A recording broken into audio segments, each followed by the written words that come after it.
Hi guys, welcome back. I haven't been so excited for a long time because I want to introduce you this racket, this brand and this model. Right, so I want to thank Sunlight for sending this to me to review. This is the 100 Flutter 7 Attack. So I want to thank Sunlight Sports for sending me these rackets to review, and they also given me a discount code, right? So for the viewers out there who's buying from Leaning Studio, please use my promo code so that you can get yourself a nice discount. When I first saw this racket, I thought the colors look so cool. Check this out. It's matte white with this I don't even know how to describe it, okay, because I'm not very good with colors, but it's like this bright green, bright blue, bright orange, bright red. It feels like something that you can find from the candy store, you know? It's so cool. And I thought, this looks like a perfect kids racket. But it's not for kids, okay? Check this out. Look at the base, right? This is specially designed, crafted out so that you can put your thumb there. So this is designed for people who do the backhand service, right? Whether you're doubles or single player. It feels comfortable. Is it really important or crucial? Not really. But is it very thoughtful? Absolutely. Is it cool? Yes. Okay, because you probably won't get many other racket that has such a design like that.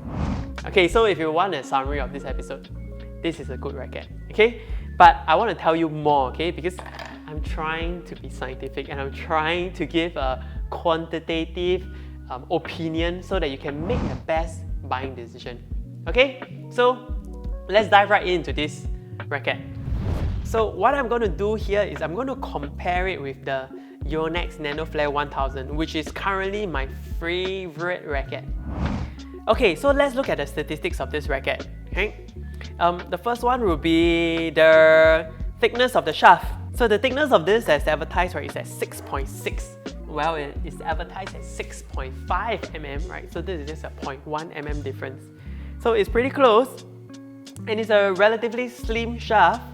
Okay, let's look at the balance point of the racket. This is at 29.8 cm. So it is, well, it's quite mid-balanced.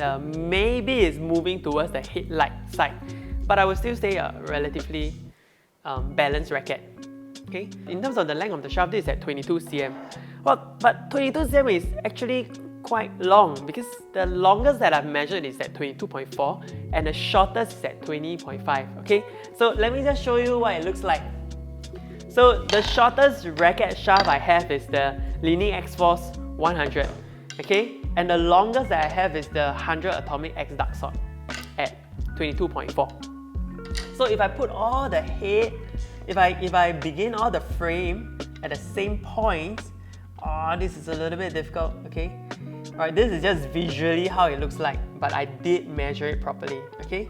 Can you see over here that this is the shortest shaft, right? This is at 20, this is 20.5, this is 22, and this is 22.4, slightly longer than this one, okay? So it is still a slightly longer racket, not in terms of the whole length, but in terms of shaft. So I would expect a little bit more flexibility on this one. Okay, so is it true? Right, let's see how it looks like when we put the 2 kg weight on it. Right, when we put a 2 kg weight on it, it gives a displacement of 10.3 centimeters. This is still considered quite stiff actually, and it's quite surprising given the length of the racket. So I would imagine that actually the material that is being used is really quite stiff. I am getting more and more excited to share with you, I'm getting more and more excited to tell you how it performs in the court because of the unique combination of this, okay? A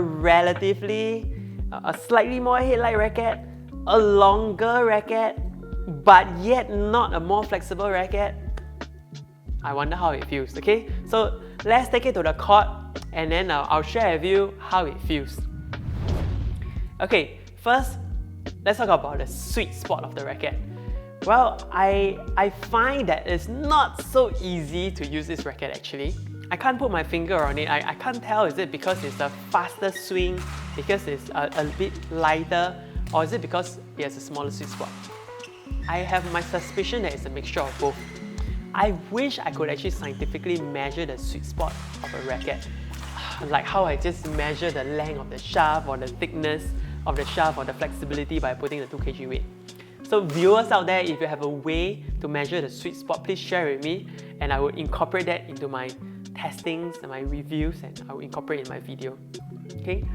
So in case you missed it, I do think that this has a smaller sweet spot, but when we do hit the sweet spot, it really feels good. Okay? Second, how does it perform in the... I love using it to drive shutters. I love using it for counter attack.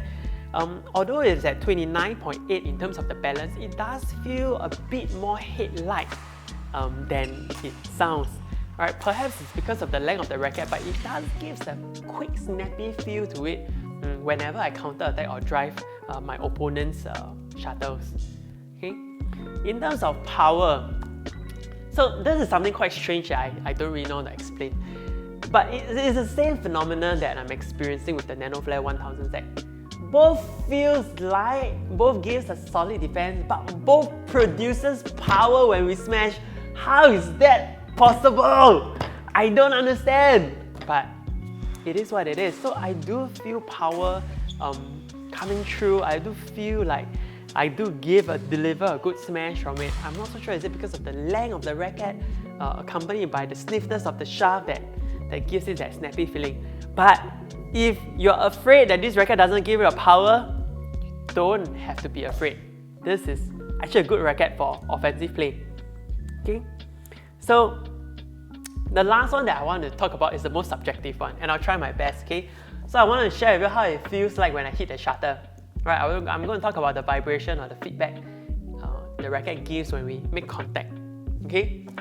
I want to draw a comparison with the Nanoflare 1000 so that if those who are using that racket, you can have a sense how it feels. Right? The other racket I want to compare, which is on the opposite end, right, is the X-Force 100, leaning X-Force 100. Okay?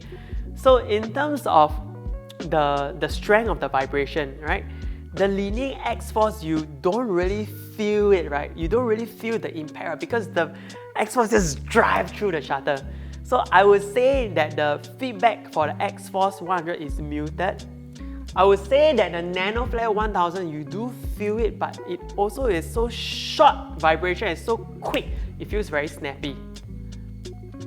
So for the Flutter 7 attack, it's somewhere in between these two, but leaning towards the Nanoflare 1000.